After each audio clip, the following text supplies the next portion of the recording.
Welcome to the Workamper Show, a podcast devoted to helping you discover how to finance your RV travel dreams. I'm Steve Anderson, the president of Workamper News.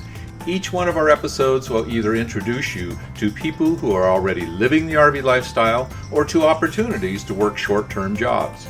You'll also learn how to hit the road the right way and make the most of every opportunity.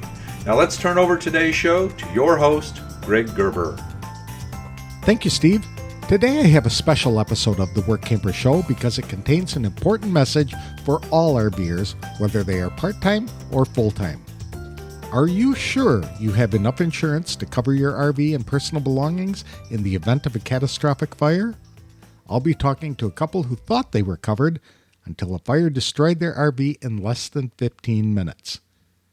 Today's episode is sponsored by Workamper News. With its Diamond and Platinum membership tools, Workamper News is much more than just a job listing website. When you put the tools of this professional service into action, you'll find out just how easy it can be to turn your work camping dreams into reality. The one-year memberships open the door to a one-stop shop for all things work camping.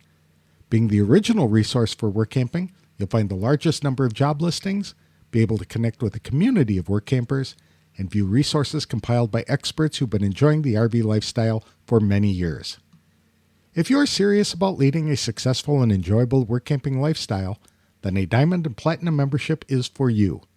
You can even get started with a free 30-day trial by visiting www.workamper.com/trial. Embark on new adventures today with the support of Workamper News behind you. On Friday, November 18th, 2022, Chris and Michelle Small stopped at a rest area outside of Cactus City, California, while en route to visit her family in New Mexico. As Michelle was putting a leash on their dog, Chris went outside to check the engine fluids. That's when he discovered the engine compartment of their 20-year-old diesel motorhome was on fire. He raced back to warn Michelle, who grabbed the dog and her purse. Because the RV was a diesel pusher, that meant the engine was in the back, just below their bedroom. It also meant the engine was right above the tow hitch, which made it impossible for Chris to disconnect their tow vehicle before it burst into flames too. As the couple watched helplessly from a distance, the RV and tow vehicle erupted and burned to a shell in 15 minutes before the local fire department could arrive. They were grateful to escape with their lives, their dog, and whatever money Michelle had in her purse and Chris had in his wallet. Chris and Michelle were stranded in the middle of nowhere without a car, extra clothes, food, or any of their belongings.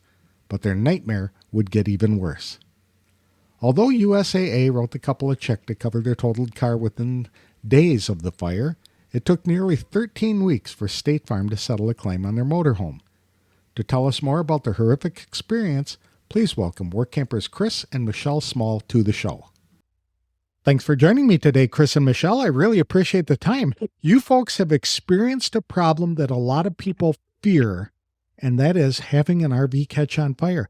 Tell us about it. It was a very frightening Friday. It was November 18th of 22, so it just had been just over 3 months ago, and we were heading through California. We were heading to New Mexico, actually, and in kind of the middle of nowhere in the desert of Cactus City, we pulled over to a rest stop to have a morning walkabout, so to speak.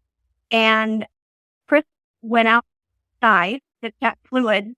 And the next thing I know, as I'm getting the leash on our dog, is he's racing back to the door screaming, "Fire, fire, we're on fire."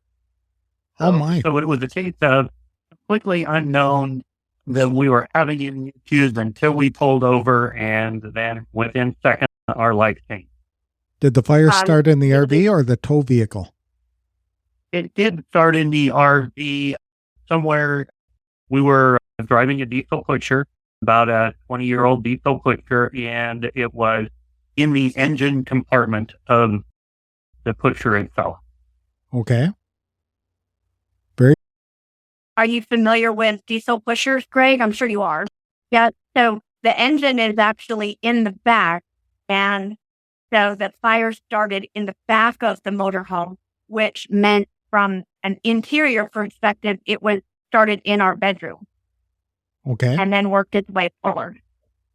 And you were out of the RV when you noticed this. Is that what you said?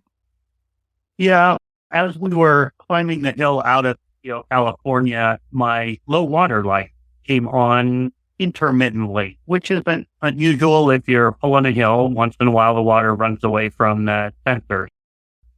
We pulled over to have our morning break, and I'll go check the water. It was truly no sooner did I go back to the engine compartment to look, and orange flame shot out from the engine compartment and just started to take over the motorhome. How long do you think it took for the motorhome to be fully engulfed? I tried to put it out multiple different ways. And to be honest, I would advise people worry more about getting your stuff out than putting out the motorhome, because it was a fruitless effort. By the time all was said and done, it was about 35 minutes from the time we knew there was a problem till the fire department was done and weren't putting any more water on it.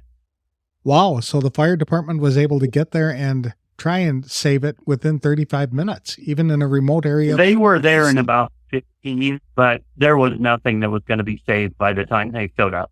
They were just trying to prevent it from being, completely gone. Or potentially to be worse and affect anyone else. Yeah.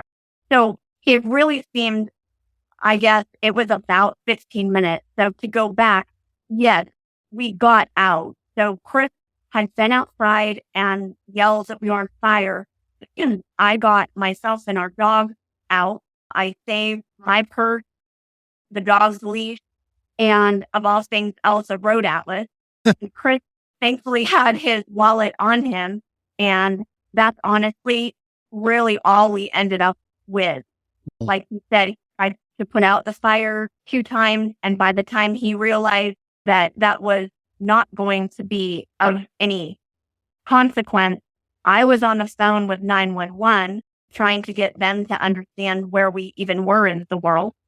And so that was a bit of long conversation, longer than I hoped, but at least they finally figured it out and were able to start sending firemen. Yeah, strangely enough, it was the smoke inside the motorhome, of course, was horrid within 5 to 7 minutes. So even at that point, going inside it and getting things out was truly too late for that.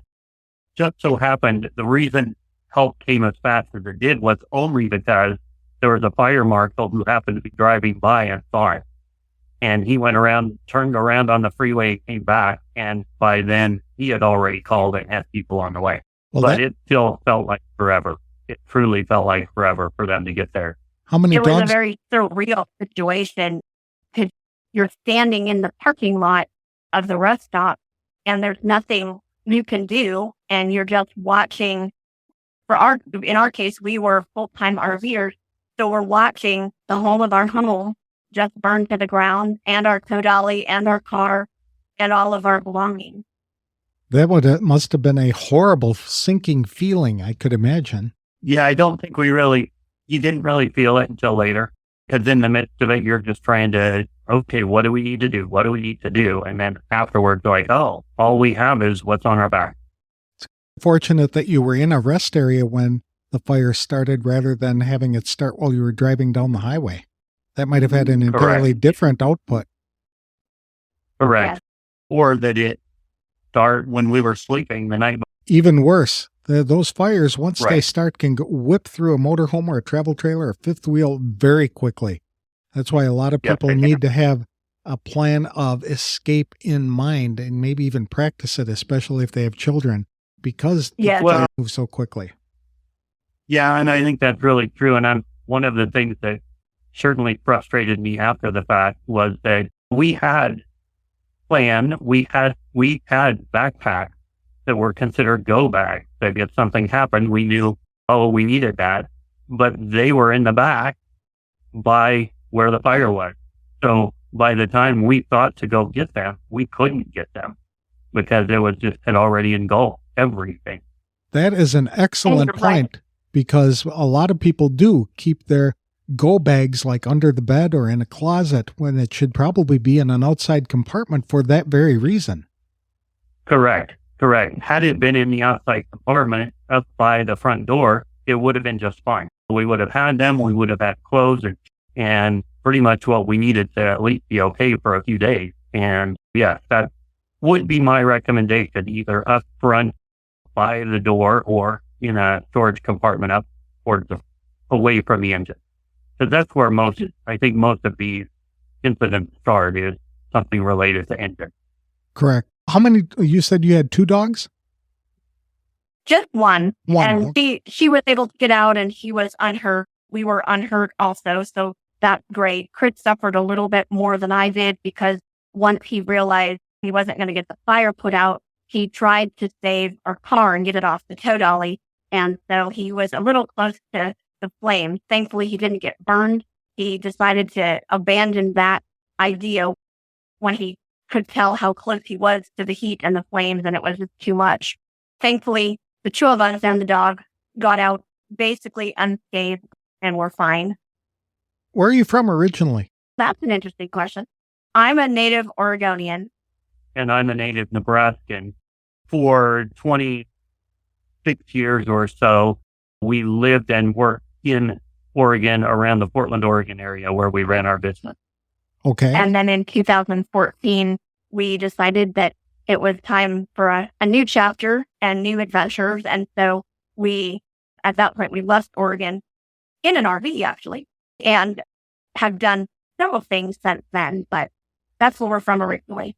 Okay. You said the RV was 20 years old. So it was been around for a while, seen a lot of wear and tear, but this thing just started. Do they have any idea what caused it? No, the fireman report simply said mechanical failure in the engine compartment.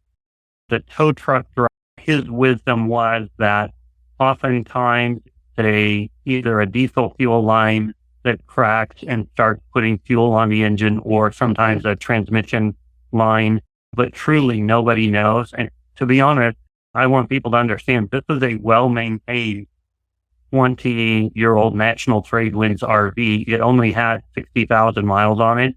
And before we left on this particular trip, we had a full oil change and fluid change done on it. So we had no reason to believe that there were any issues at all, because it really was low miles, maintained, good running vehicle. Wow. And then that's bad enough, right? Being away from home in the only RV, the only home you have now is your RV, and then being helpless as you're watching it burn up before the firefighters even arrive on the scene. Basically, it was beyond anything being saved. But then the real headache started after that. Talk about... You're right. Thankfully, we were given a ride back to Indio. We were able to get a rental car the next day, and you have to realize it was the weekend before Thanksgiving. So that was tricky, but we got it done. And then thankfully, my dad, who lived in southern New Mexico, said, come to me, come stay with me. We'll get this dealt with. And so a couple of days later, we got to New Mexico. And then you're right. The real headache began with fighting the insurance. We had one insurance company cover our automobile and a different insurance company covering our motorhome. And with both of those, we've believed from what we had been told that we had full coverage, complete, comprehensive, nifty, wonderful insurance. And that unfortunately wasn't really the case. Because they didn't cover a lot of things? Is that what you're saying? When you think comprehensive coverage for the average person, you really think it covers everything. It covers whatever you own plus whatever's in it. And I have to tell you, I worked for an insurance company for 5 years in their claims division. So I could, I guess, in some ways have been more knowledgeable, but the comprehensive insurance only covers what is the vehicle itself. So for instance, none of the contents of either vehicle were covered at all, nor was the tow dolly covered in any way, shape, or form. So all of the content of both vehicles, somewhere in the neighborhood of probably $50,000 of content, the tow dolly, none of that was covered at all. Was that an add-on to the insurance that needed to be? Correct.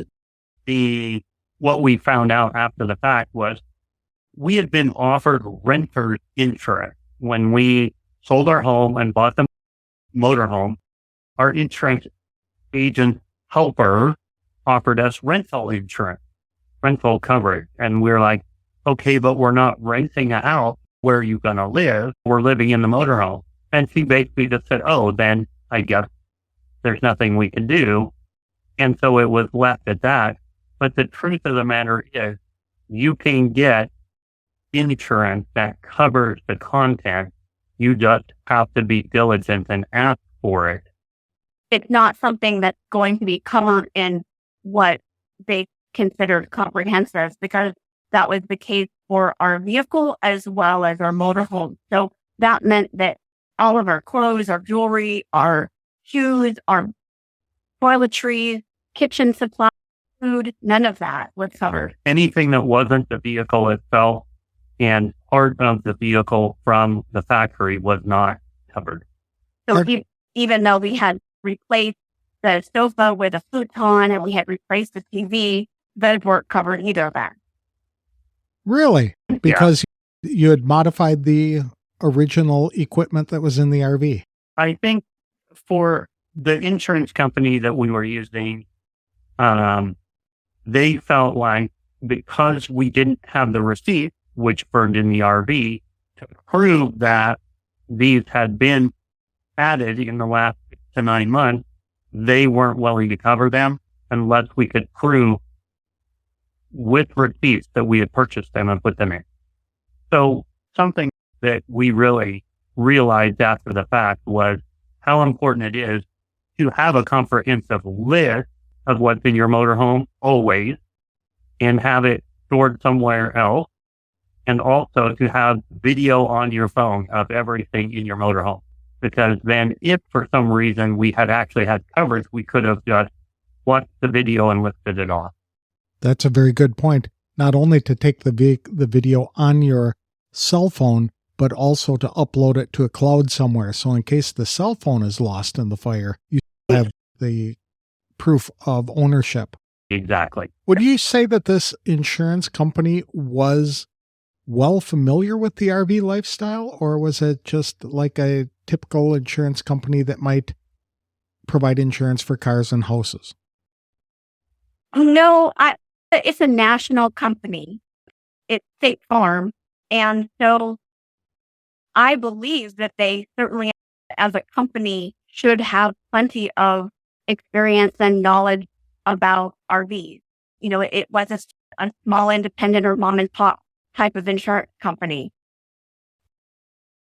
We felt very confident in using them. They had been who we had used in our business in Oregon for many years, and it's who we had when we lived and owned a home in Nebraska for almost 5 years. It's who we had used. So we were very confident with them as a company and happy with their and everything up until this point. So, Greg, I mentioned that the fire happened on Friday, November 18th, and it took 12.5 weeks to settle the claim with State Farm. Wow. What did you do before or during that time? So pretty much what we learned about this particular company was it seems that the only time they worked on your claim was when you called to find out what was going on. So even though they knew on the Friday after Thanksgiving that it was a total loss based off of the pictures we sent, then we said, okay, they said it's a total loss. We would wait and wait. And I think the next call we received was like September 28th. And that was because I called them, and then they realized we'd fallen through the cracks. And then the next call was January 10th. And even though we were trying to not be the squeaky wheel, what I would tell people is you darn well better be the squeaky wheel, because if you're not, they're just going to forget about you. They don't work on your claim unless you're there. And it wasn't unusual for me to spend 2.5 hours on the phone trying to get an update where they would do work, put me on hold and do some of the work and then give me the update. Wow. That's just shocking for a company of that size with the reputation that they do. So that's very unfortunate. And disappointing for us. It was a 20-year-old RV, so the value of the vehicle wasn't like buying a brand new one. So when the motorhome burned, did it cover the replacement cost or just the actual value of the motorhome?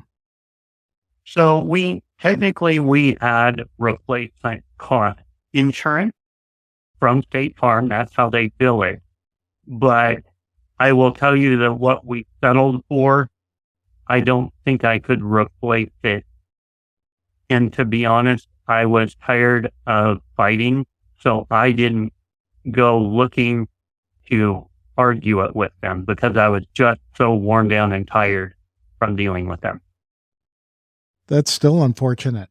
And so it took you 12 and a half weeks to settle, which means that for more than 3 months, you didn't have any income to cover the cost to live or to even think of where to stay outside of your parents' house. Correct. That's correct. And you understand even in more depth, we were doing work using our motorhome as handyman. So our company's name was Handyman and Wife, and we would travel to places that we wanted to go and set up shop to do work as handyman. And I had all, meaning truly all of my tools, our tools that we used to do handyman work were in the van. So it was somewhere in the neighborhood of $7,000 to $10,000 of tools that were not covered because you can't claim against yourself. So even though the motorhome caused the fire that burned the van and took all of the tools, the motorhome insurance would not cover any of it. Is that because you were using tools for a business and they considered that a business expense? No, just simply because you can't claim against yourself. If you had owned the van with the tools in it, they would have covered it. But because I owned the van and I owned the motorhome, it wouldn't cover it. So again, just to be aware. That is something that you always think that you're protected by the insurance that you have. And they're more than happy to accept your premiums month after month. And you think things are great until a catastrophic incident like this happens. And then you find out exactly what the problem is. I know that when I was full-time RVing, I had to have special insurance because I did podcasting inside my RV. And that meant that people came in to be interviewed. And so I had to have a rather expensive business policy to cover that in case somebody got hurt. But if I didn't have it and there was an accident, then they would just say, you weren't covered at all. You didn't have this kind of coverage to it. Knowing what your coverage consists of, and in the worst case scenario, that's a very important reminder for people to check their policy and their coverage limits and make sure that their belongings are covered in the policy as well. Yes. Greg, it's interesting to me if you are an RVer, and even if you're quite avid and maybe you go for stretches of time, but you own a home elsewhere, an actual brick and mortar home, things are going to be a little bit different because you probably have quite a bit of your stuff with you, but you don't have all of it. You're coming home to your clothes, your shoes, your food, your dishes, right? You have a home. But for those of us who chose the full-time RV lifestyle and have downsized to basically just an RV, it's a different situation and a different story because at least for us, when we sold our home and downsized from almost 3,000 square feet to just about 300, we pared down to just our favorite everything, whether it was Afghans that Chris's grandma's made or our favorite shoes, our favorite dishes, our favorite kitchen utensils. Then you're right. We watch all of that go up in flame and smoke in about 15 to 20 minutes. And I think it's a different realization and different reality because as you said before, there wasn't home that we went. We're super thankful that my dad welcomed us with open arms and said, come and stay for as long as you need to. And we know that we're blessed to have that as part of our reality. I'm sure not everyone would, but it is important, like you said, make sure you have the right insurance. When we started to recover a little bit and we looked at insurance again, and we had to get obviously a replacement vehicle too, I checked with that company and I said, I don't rent a home and I don't own a home because of the fire, etc. And I said, but can our belongings be covered? And it made me really sad. It was a very bittersweet moment because for somewhere between $25 and $40 a month, we could have had $20,000 to $50,000 of insurance for belongings through that company that we didn't know about, and we wouldn't have been facing the same kind of trauma. Right. That is a very common problem that a lot of people, especially young folks, do, is they will increase their deductibles and their coverage, lower their coverage limits and all of that to save money on the premium, but they don't realize that how much just a few extra dollars per month would have made if an accident had happened. So that is something that people really need to pay a special attention to as well. Yeah, absolutely it is. And again, like she said, if you own a home, if we had owned a home or rented, we could have claimed all of the belongings on that particular policy and they would have gladly paid.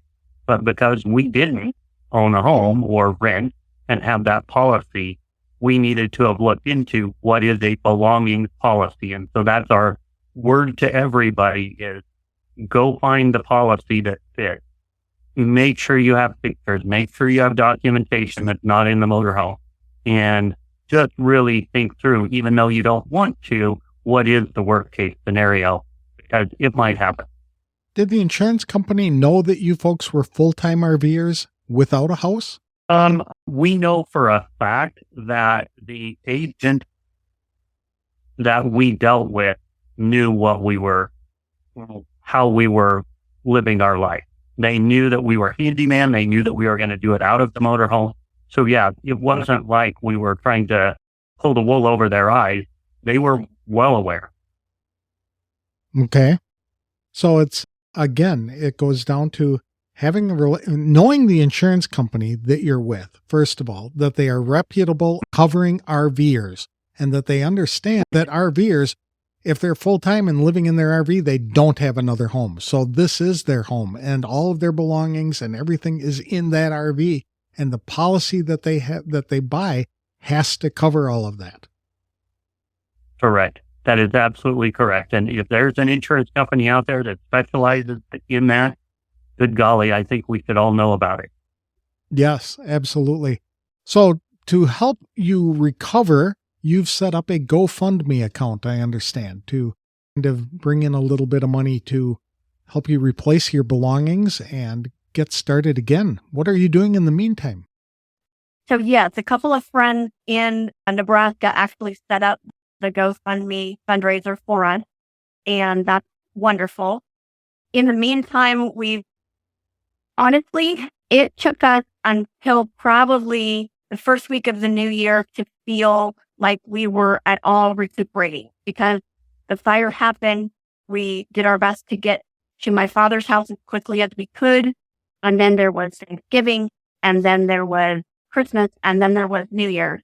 And not that there's a lot going on for our family, but it still was a busy time of year and hustle bustle.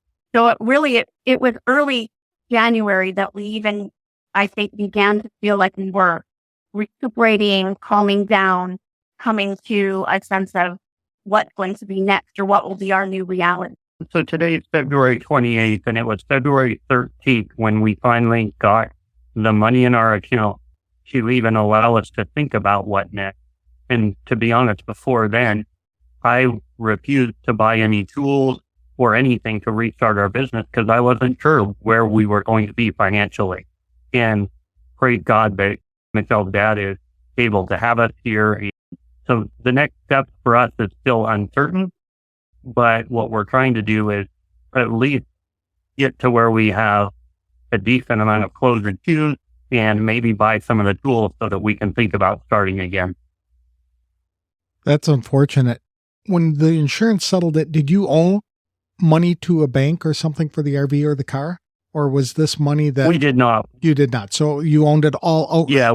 We were fortunate that when we sold our house, we made sure that we had no debt. And honestly, I would tell most people, do the best you can to do that, because that has been the saving grace for us. It is the only thing we have to pay every month right now is our cell phone bill and our insurance payment for a car. Okay. You were able to get a new... Yeah, because the company that we had for car insurance settled within a week, 2 weeks, because it was Thanksgiving, it took them 2 weeks and we were able to replace right away. But again, we don't like to spend beyond our means. So we just bought a car with the money they provided from the car that we lost. Yeah. Do you want to say the name of the car insurance company? Sure. It's USAA. Okay. My dad's a veteran, and so family members are able to be members as well. I'm not sure if there's other regulations, but they were actually great. You never want to have to call your insurance for a total loss or a total calamity.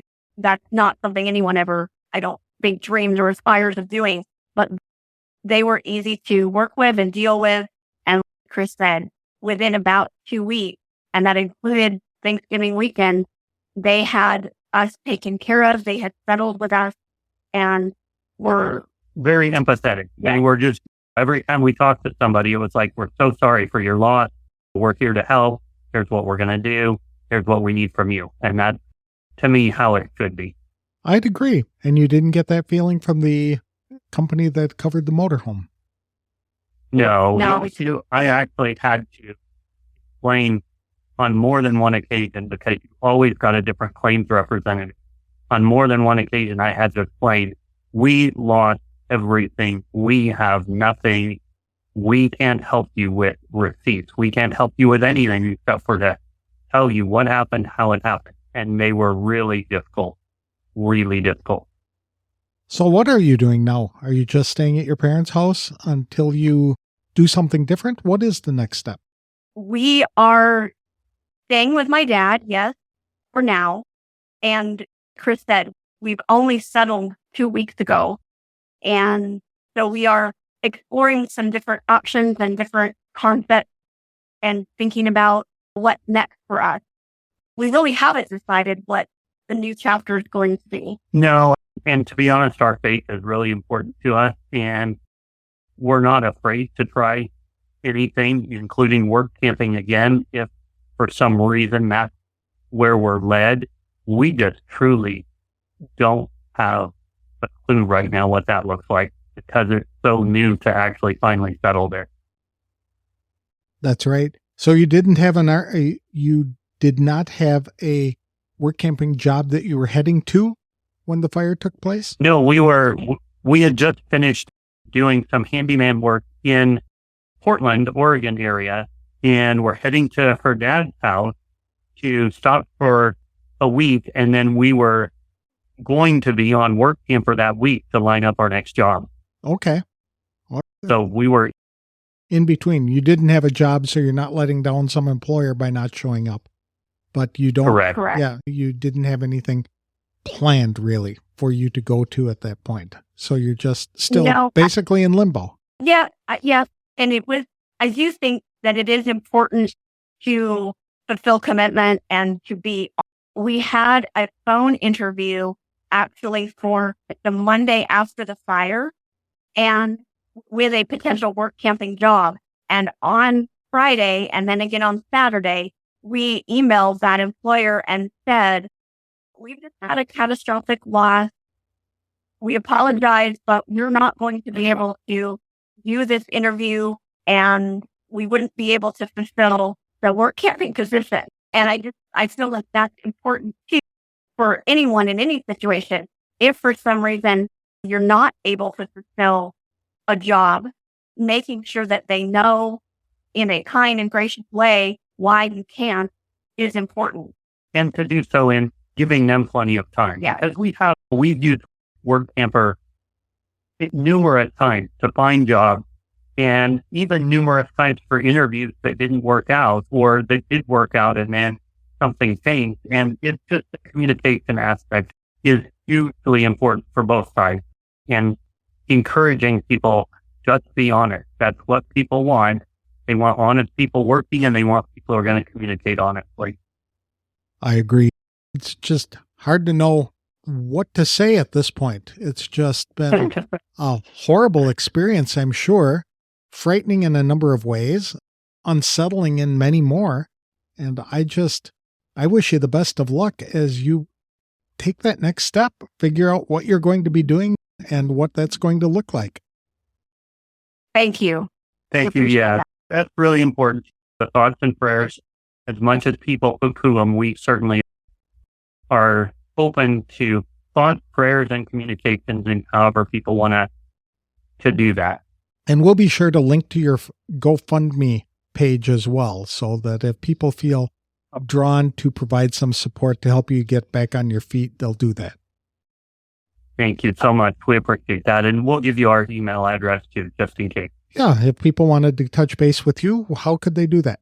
I think that the best email is probably mine, and that is Michelle, Michele, .marie.small@gmail.com. Michelle.marie.small@gmail.com. You got it. Very good. Good luck, guys. I hope this works out to your benefit here eventually and that you can get back on the road again real soon. Thank you so much. And we appreciate you allowing us to share our story so other people don't have to go through what we did.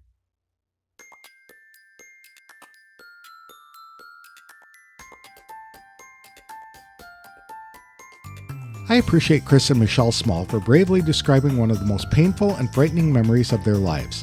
They wanted to ensure that no other RVers experienced the same problem they did in losing everything to a fire in just a few minutes. The fire spread quickly and created toxic fumes and thick black smoke. So the couple dared not venture back into the RV to even try rescuing important documents, personal belongings, and cherished keepsakes. Ironically, the couple had prepared go bags with everything they'd need for a few days in the event they had to suddenly evacuate a campground. However, the backpacks were inside the RV and not in an outside compartment, which they could have easily accessed before the fire spread. So that's lesson 1. Prepare go bags for emergencies, but place them in outside compartments. Lesson 2 is to double check with your insurance company to make sure your policy covers personal belongings. Chris and Michelle made the mistake of thinking that full comprehensive coverage would cover the RV and everything in it. However, they discovered after the fire there was no coverage for contents of the motorhome, tow vehicle, and the tow dolly itself. Chris also lost all the tools he used in his handyman business to support their travel lifestyle. The agent who sold them the policy had offered them renter's insurance, not RV insurance, because they did not own a home. The firm also requested copies of receipts showing the couple had purchased add-on products like a futon and television. However, all their receipts and records were destroyed in the fire and no digital copies existed. So that's lesson number 3. Make sure you have digital copies of receipts and photographs of your belongings all stored in the cloud or outside your RV. The Smalls also discovered that for less than $40 per month, they could have had a policy that would have covered all $50,000 worth of belongings. Sometimes it works to your disadvantage to try saving a little money on monthly premiums by excluding coverage and increasing deductibles. But when a tragedy strikes, you'll wish you'd paid the extra money for a better plan. Chris and Michelle could have kept their story to themselves and chalked up the incident as an unfortunate learning experience. But they wanted to share their story in hopes of helping other people avoid a similar fate. So do yourself a favor and check your insurance policy today to make sure it covers everything you hope it would if fire destroyed your RV and belongings. A friend of theirs started a GoFundMe fundraiser to help the couple replace some of the items lost in the fire that were not covered by insurance. People who are interested in helping out can visit www.gofundme.com and search for Fire Claims All Couples Possessions in RV and Car. That's all for this special episode of The Workamper Show. I hope it enlightened you to a potential problem and the things you can do today to reduce the impact of an accident or other disaster. We'll resume our regular podcast schedule on Tuesday when I interview a work camper who helps people radiate wellness every day. Thanks for listening.